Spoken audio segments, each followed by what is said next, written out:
Before we begin, do you have a theory about this case or a story of your own? Leave a message on our socials. Our handles are all just Nightwatch Files without the space, or head over to nightwatchfiles.com to find them all in one place. Your insights might be featured in a future episode. I'm Harper Finley, and this is Nightwatch Files. At 2:38 a.m. on Wednesday, August 5th, 2020, Amadou Sow was woken by the shrill beeping of smoke alarms. At first, it wasn't clear what was happening. The sound was disorienting, but it didn't stop. Seconds later, he registered the smell: burnt plastic, something chemical. Then came the heat. The 46-year-old sat upright in bed. His home on Truckee Street in the Green Valley Ranch neighborhood of Denver, Colorado, was on fire. He jumped up and ran for the door. But as soon as he opened it, a wave of black smoke pushed through the frame like a living thing. The air was thick and hot. He couldn't breathe. He slammed the door shut and backed away, coughing. There was no time to think. He turned to the window. Behind him, flames were beginning to eat into the hallway. Sow punched the screen out with his fist and jumped from the second floor. The landing shattered the bones in his left foot. Somewhere behind him, inside the house, his wife and daughter were still trapped. Hawa Ka had woken up seconds after her husband. Their 10-year-old daughter, Adama, was asleep next to her. Ka pulled her from bed and dragged her to the window. She forced the child through the opening and yelled for Sow to catch her. He reached out but missed. Adama hit the ground hard but miraculously stood up, crying but unhurt. Ka followed. Her fall was worse. She landed flat on her back. A sickening crack followed. Her spine broke in two places. She screamed in agony. Sow barely heard her. His eyes were fixed on the window of their son's room. Umar Sow was 22 years old. His bedroom was quiet. No movement. No noise. Sow picked up a rock and hurled it at the glass. It bounced off. He stepped back, terrified. Then he looked over at the driveway. Umar's car wasn't there. He wasn't home. He was likely at work, covering a night shift at 7-Eleven. That meant he was safe. For a moment, the panic in Sow's chest eased, but there were still others inside the house. It wasn't just the four of them. 9 people lived at 5312 Truckee Street, 3 generations of a Senegalese-American family, many of them recent immigrants, packed into a rental home in a quiet suburban street. Some were upstairs, some were on the ground floor. By now, the fire had reached every part of the structure. The sky above the neighborhood glowed orange. Flames shot from the roof, windows shattered outward. Neighbors stepped out of their homes and froze. Someone called 911. By the time emergency services arrived, the house was nearly gone. The fire had taken hold in under 5 minutes. What started as a deep sleep for everyone inside became a nightmare. Some had made it out, others wouldn't.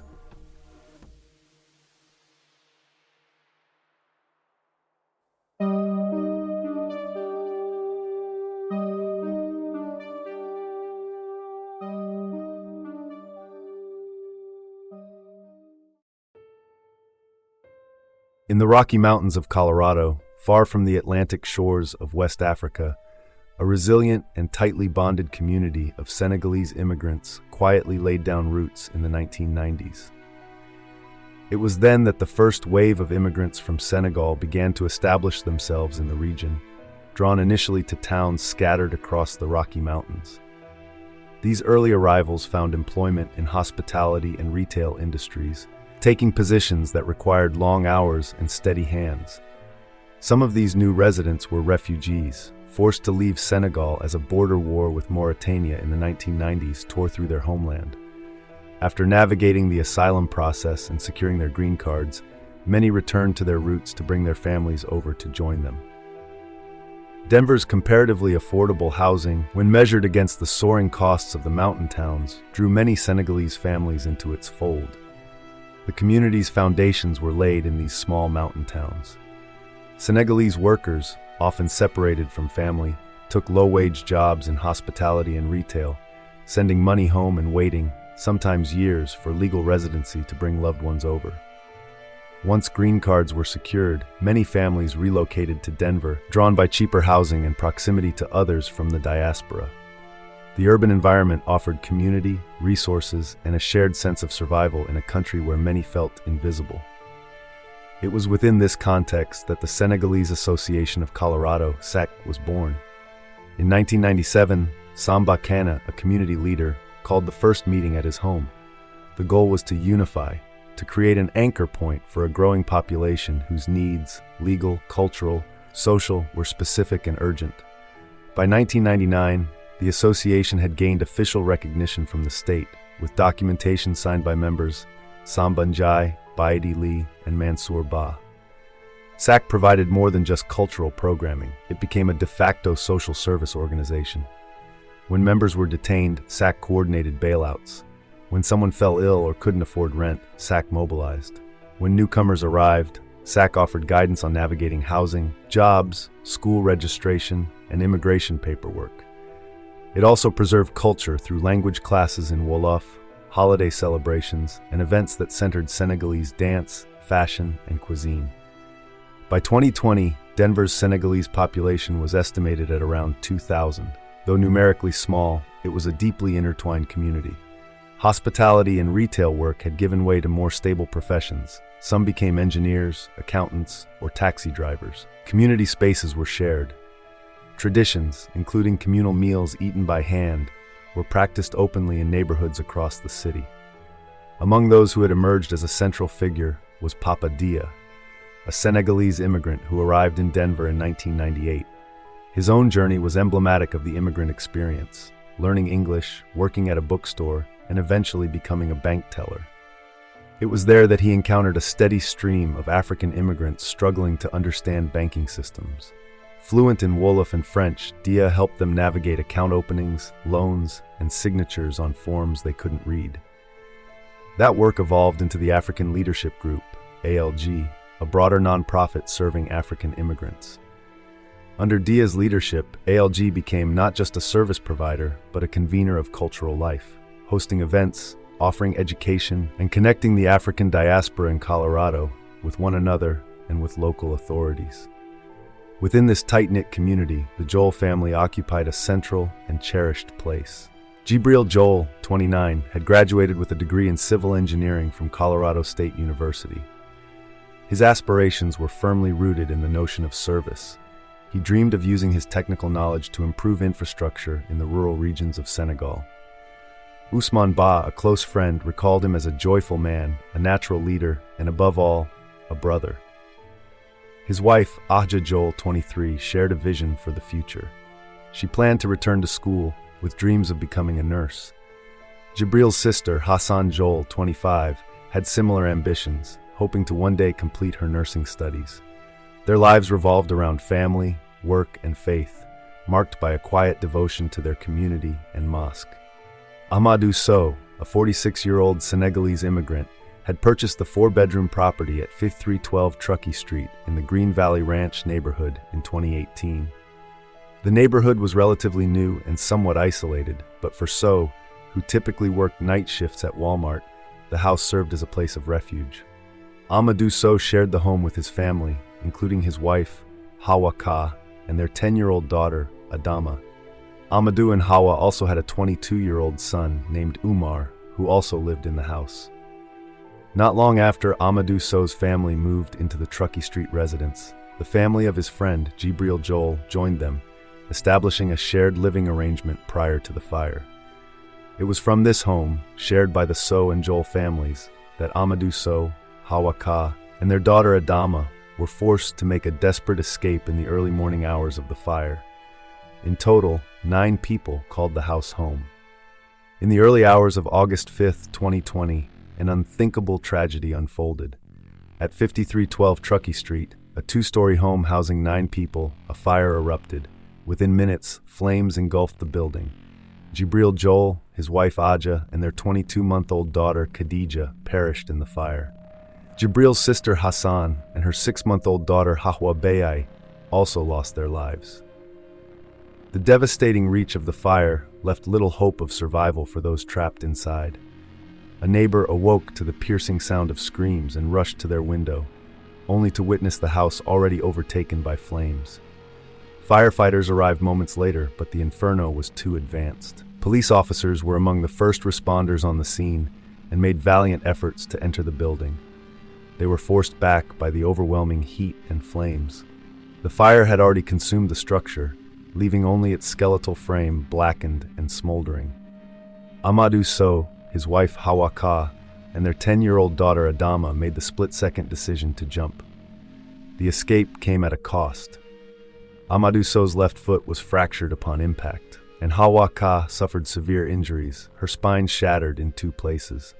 Against all odds, Adama landed on her hands and feet and emerged unscathed. Quick break. Ads keep the show running, but if you want to skip them, the ad-free version's on Patreon for just $3 a month. Links in the show notes. And we're back. Thanks for sticking through that. Let's get back to it.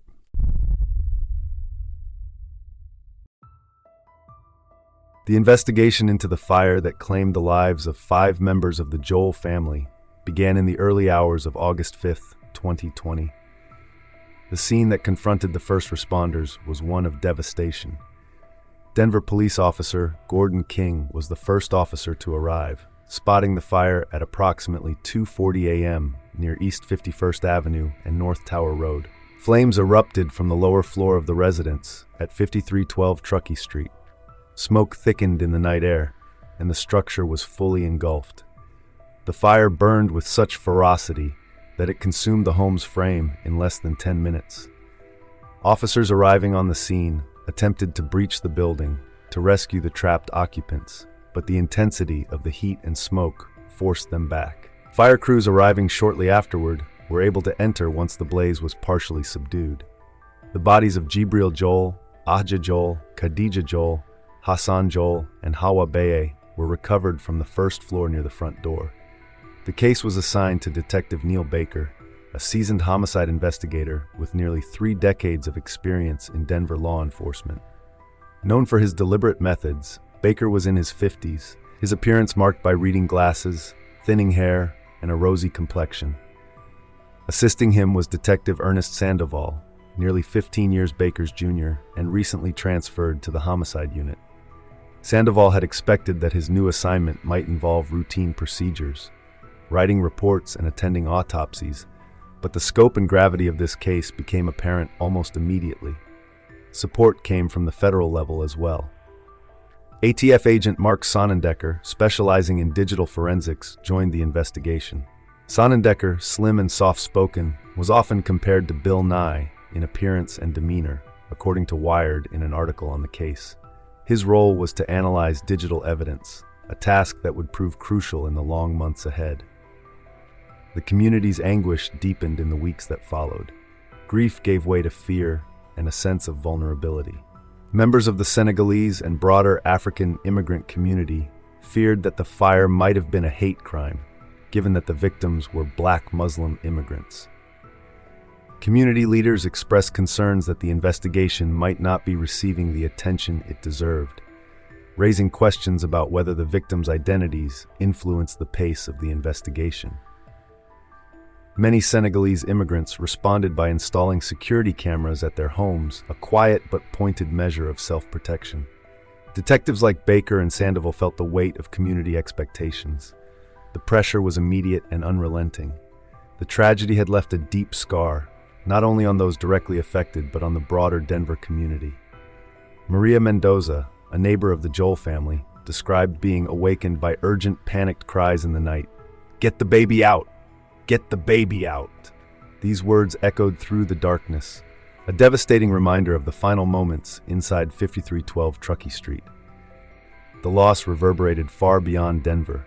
Senegal's president and consul general monitored the case closely. Denver's mayor Michael Hancock offered his condolences and pledged that the city would uncover the truth. A Denver police detective, reflecting the sentiments of many, called the fire one of the most heinous crimes in the city's history. The Joel family, who had quietly and diligently built their lives in Denver, were gone. Amadou Beye, husband of Hassan and father to baby Hawa, was in Senegal at the time of the fire, waiting for a visa. He never met his daughter. In the wake of the devastation, the community gathered in mourning. This was not just the loss of a family. It was a rupture in the heart of a community that had, for over 2 decades, found ways to build and rebuild. The fire at 5312 Truckee Street was not simply a fire. It was a deliberate act of violence that left scars both visible and invisible. The Senegalese community in Denver, united in grief, faced a long road toward healing. Leaders within the African immigrant community voiced fears that others might also be targeted. At the same time, there was a rising concern that the case might not be receiving the full attention it demanded, given the identities of the victims. The pressure on the investigative team was immense. Community grief and fear translated into public outcry for answers. Detective Baker would later describe the period as a devastating time for Denver, for this community. Denver District Attorney Beth McCann characterized the case as horrible, horrific, reflecting the weight of loss and the expectations placed on law enforcement. The Denver Police Department issued orders for detectives like Baker and Sandoval to focus solely on this investigation, halting the intake of new cases. Every resource available was marshaled toward finding those responsible. Yet in those early months, the investigation moved forward through a haze of grief and frustration, a grim and methodical process of seeking clarity where little was initially evident. The quiet devastation of the Joel family's home marked not just a physical loss, but a deep scar across a close-knit community, its trust shaken and its resilience tested, especially when suspicions of arson arose in the early stages of police investigations.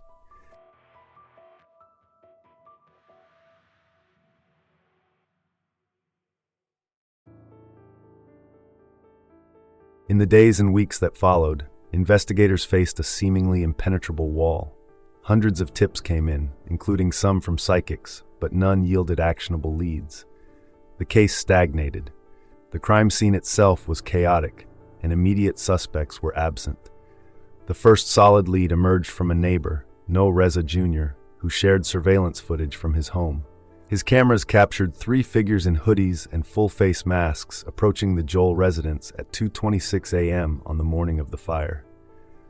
Approximately 12 minutes later, the same figures were seen sprinting away, moments before flames erupted from the house. The video depicted one of the suspects possibly carrying a gasoline can. It also captured the group's vehicle, a dark-colored sedan, making erratic turns as it entered and left the neighborhood. However, the video was too grainy to identify either the suspects or the precise model of the vehicle.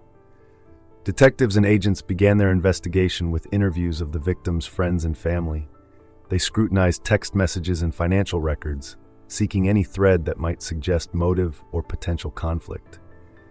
Jibril Joel and his family had lived quiet, devout lives, attending mosque and focusing on work and family. There were no apparent signs of enmity or personal vendettas. Detectives Baker and Sandoval returned to the surveillance footage. In clips gathered from doorbell cameras around Green Valley Ranch, a dark sedan could be seen making a series of erratic turns as it entered the neighborhood.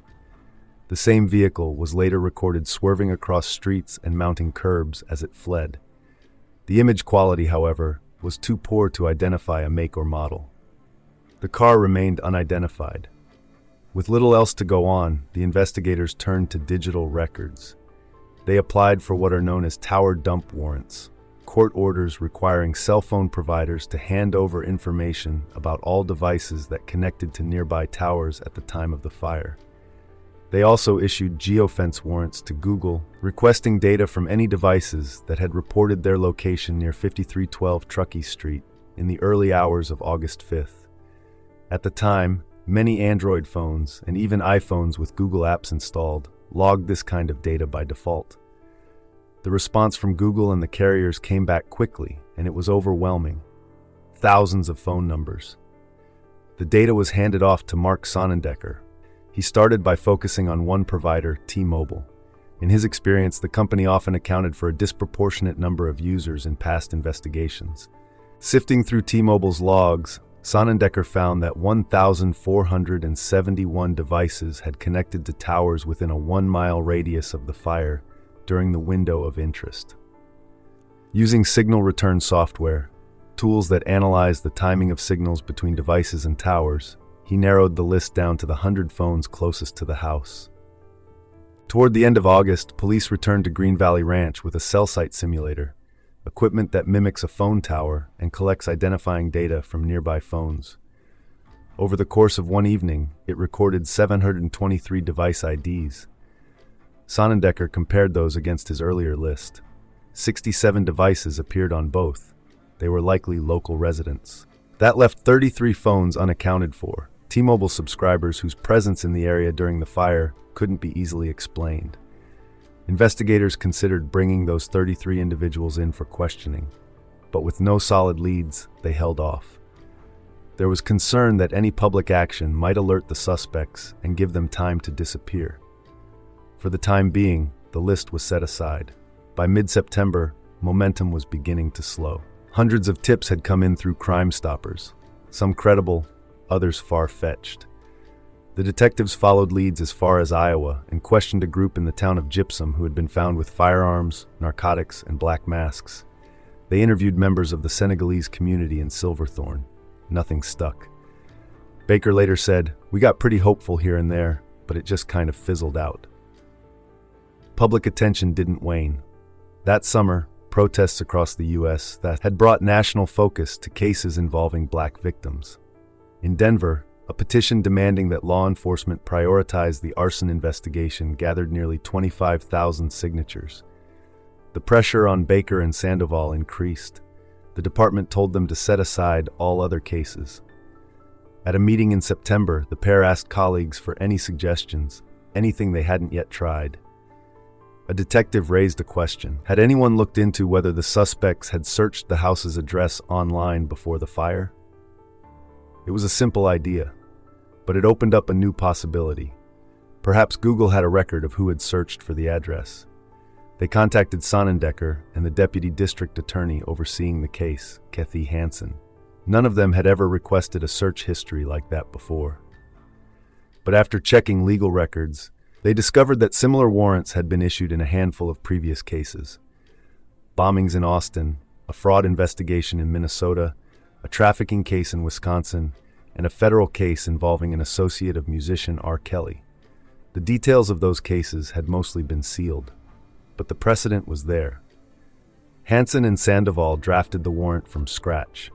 They asked for the names, birth dates, and physical addresses of any Google users who had searched for 5312 Truckee Street, or close variations, in the 2 weeks leading up to the fire.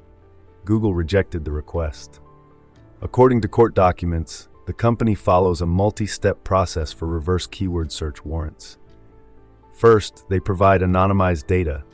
Only if law enforcement identifies matches as relevant will Google release identifying information. The initial Denver warrant had asked for too much too soon. It took another failed submission and 2 calls with Google's legal team before investigators found language the company would accept. The breakthrough came on the day before Thanksgiving. Sandoval received a list of 61 unique devices, along with associated IP addresses, that had searched for the Truckee Street address prior to the fire. Of those, 5 were located in Colorado. 3 had searched the address multiple times, including for floor plans and interior photos. Baker later described the moment as a turning point. In early December, investigators served another warrant to Google, this time asking for subscriber information linked to the 5 Colorado IP addresses. One belonged to a delivery service. Another was tied to a relative of the Joel family. The remaining 3 were reviewed carefully. One stood out. The name matched an individual from Sandoval's earlier list of 33 unexplained T-Mobile users. The surname was Bowie. Quick break. Ads keep the show running, but if you want to skip them, the ad-free version's on Patreon for just $3 a month. Links in the show notes. And we're back. Thanks for sticking through that. Let's get back to it. Detective Baker recalled it was like a door they'd never noticed suddenly flung open. Kevin Bowie was 16 years old in the summer of 2020. The son of Vietnamese immigrants, he grew up in Colorado, where his family had initially faced the struggles common to many newcomers. Tight finances, long hours, few guarantees. But over time, things improved. His father's business began to thrive, and the family eventually settled into a spacious home, a marker of how far they had come. Despite the appearance of stability, there were tensions simmering beneath the surface. Bowie was intelligent, academically successful despite a reported dislike for school, and physically capable, involved in swimming and football. But outside the classroom and sports field, his interests took a darker turn. Bowie was close with his older sister, Tanya. Together, they sold marijuana and fentanyl. He also began making plans to commit online credit card fraud and had started stockpiling weapons. At some point, a line was crossed. Bowie started talking about revenge. In late July 2020, Bowie arranged to purchase a gun in central Denver. The deal didn't go as planned. Instead of receiving the weapon, he was robbed by the sellers. His shoes, his money, and his iPhone were taken. The humiliation of the encounter hit him hard. Using the Find My Phone app on his iPad, Bowie tried to locate his stolen phone. The signal pinged to an address, 5312 Truckee Street, in the Green Valley Ranch neighborhood. He believed the people inside the house were responsible for what had happened to him. He wanted to get even. Messages uncovered later would show the trajectory of Bowie's thinking. On August 1st, he texted one of his friends, Gavin Seymour, writing, #possibly ruin our futures and burn his house down. Another message sent shortly after the robbery read, "They're gonna get theirs like I got mine." Investigators would describe Bowie as the mastermind of what followed. He enlisted Seymour and another friend, Dylan Siebert. Bowie and Seymour were 16 and Siebert was 14. Bowie began researching the house at 5312 Truckee Street. He looked it up 13 times in the week following the robbery. He used real estate websites like Zillow to view the interior layout of the home. He was preparing for something. 2 nights before the fire, Bowie and Siebert were captured on surveillance footage shopping at a Party City store. They bought black theatrical masks. Later that evening, they reportedly stopped for dinner at a nearby Wendy's. In the early hours of August 5th, the plan was set into motion. Bowie, Seymour, and Siebert got into Bowie's Toyota Camry. They stopped at a gas station where they filled a red canister with gasoline. Then they made the half-hour drive to Green Valley Ranch. At 2:26 a.m., a neighbor's surveillance camera captured 3 masked individuals in dark hoodies approaching the home on Truckee Street. The footage showed them moving around the backyard. They appeared to be carrying a gas can. According to court documents, the trio entered the home through an unlocked back door. Gasoline was poured as an accelerant. Then the fire was lit. 12 minutes later, the same camera showed the 3 figures running away from the house. Flames erupted within 2 minutes of their exit. The group fled the area in a dark sedan. Video surveillance recorded the car making several erratic turns while leaving the neighborhood. In the aftermath, Bowie and Seymour left town. They went on a camping trip. Later that morning, around 10 a.m., Bowie conducted an online search for news about the fire. It wasn't until the next day, when media outlets began reporting the deaths of 5 people inside the home, that Bowie came to understand what he had done. They had set the fire at the wrong address.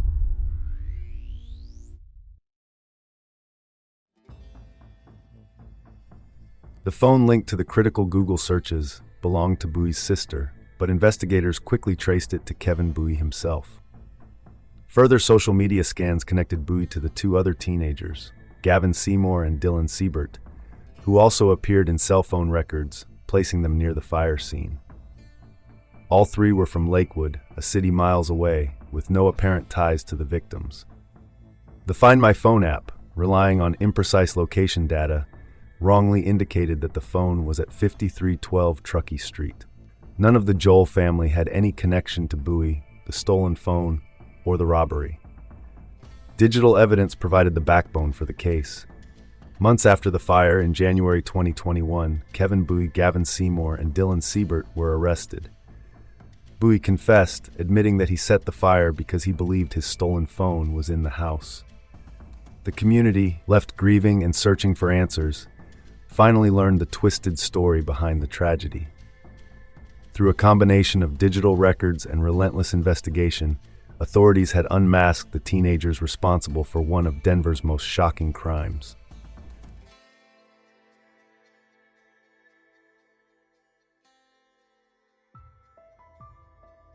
According to a Wired article, the case wound its way through the Colorado court system for a year and a half. It took nearly 12 months before a judge ruled that Dylan Siebert, who was 14 at the time of the incident, would be charged as a juvenile. His co-defendants, Kevin Bowie and Gavin Seymour, both 16 at the time, would stand trial as adults. A conviction could mean life in prison. In June 2022, as prosecutors prepared to move forward, Seymour's legal team filed a motion that threatened to halt the case altogether. They asked the court to suppress the evidence obtained through a reverse keyword search warrant served to Google.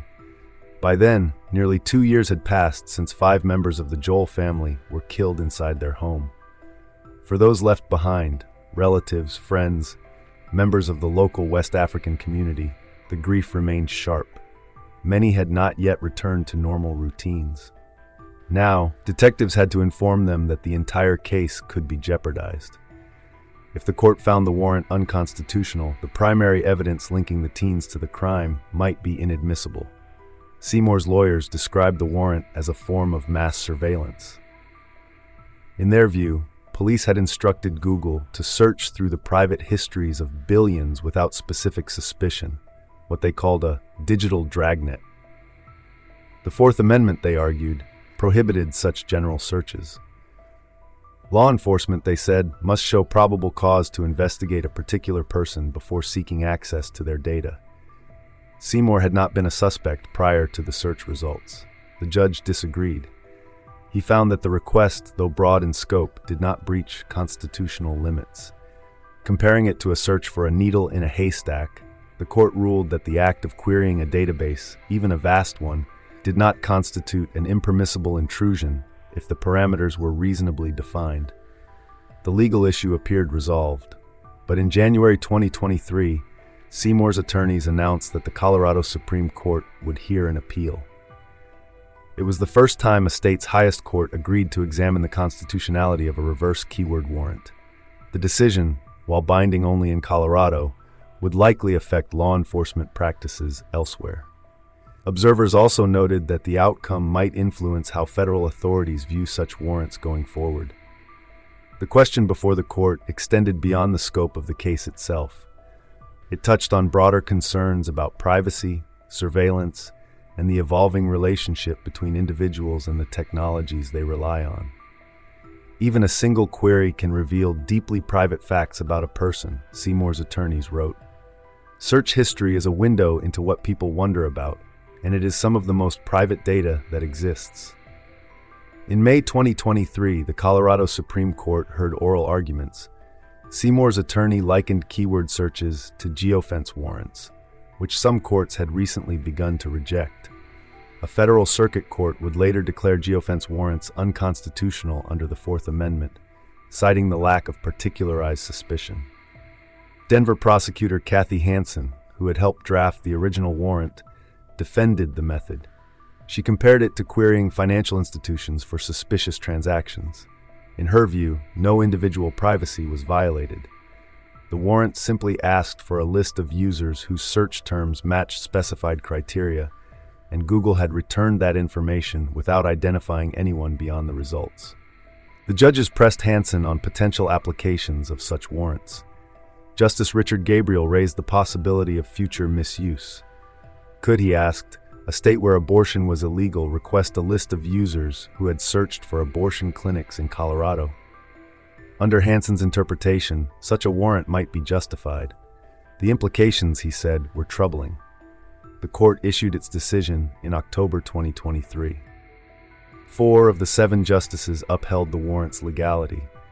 They cited the narrow parameters of the search and the fact that it had been carried out by a machine, not a person. But they also acknowledged that the warrant lacked individualized probable cause. Seymour had not been a suspect before police accessed the data. For that reason, they found the warrant constitutionally defective, though they did not throw out the evidence obtained. The ruling left the door partially open. Some law enforcement agencies expressed caution. The Denver office of the Bureau of Alcohol, Tobacco, Firearms, and Explosives stated that it would consider using such warrants only in exceptional cases and only with tightly limited search terms and timeframes. but not all departments took the same view. Baker and Sandoval, the lead detectives on the Joel case, soon began fielding calls from officers in other jurisdictions seeking copies of their warrant. Baker reportedly considered using a similar tactic in a new investigation. Meanwhile, private consultants who had once specialized in helping police with tower dump warrants were now advising departments on how to craft keyword warrant requests to Google. There is no public database tracking the use of reverse keyword warrants, but Andrew Crocker, an attorney with the Electronic Frontier Foundation, estimated that hundreds may have been issued. Crocker has described the tool as inherently dangerous. In his view, it could be used to identify political dissidents, undocumented immigrants, or individuals seeking reproductive care. In a separate case now pending before the Pennsylvania Supreme Court, a keyword warrant was used to identify a suspect in a series of rapes. If upheld there, use of the warrants could accelerate. Back in Colorado, the criminal case moved toward resolution. By mid-2024, all 3 defendants had entered plea agreements. Dylan Siebert was sentenced to 10 years in juvenile detention. Gavin Seymour received 40 years in adult prison. Kevin Bowie, identified as the instigator, received 60. While in custody awaiting trial, Bowie had been found with fentanyl and methamphetamine concealed in his sock. At sentencing, Amadou Beye, husband of Hassan Joel and father of 7-month-old Hawa, addressed Bowie directly. Beye had been in Senegal awaiting a visa when his wife and daughter were killed. He never met his child. "I will never forget or forgive you for what you did to me," he told the court. "You took me away from my wife. You took me away from my baby that I will never have a chance to see." Bowie showed little visible reaction. He wore a green prison jumpsuit, white sneakers, and clear-framed glasses. He read from a sheet of yellow paper, acknowledging blame. "I was an ignorant knucklehead blinded by rage. I'm a failure who threw his life away. I have no excuses and nobody to blame but myself."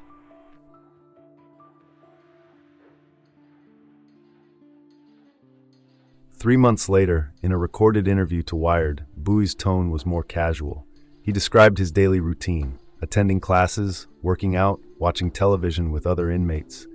He followed the Denver Broncos and Baltimore Ravens and said he had recently started watching Sex and the City.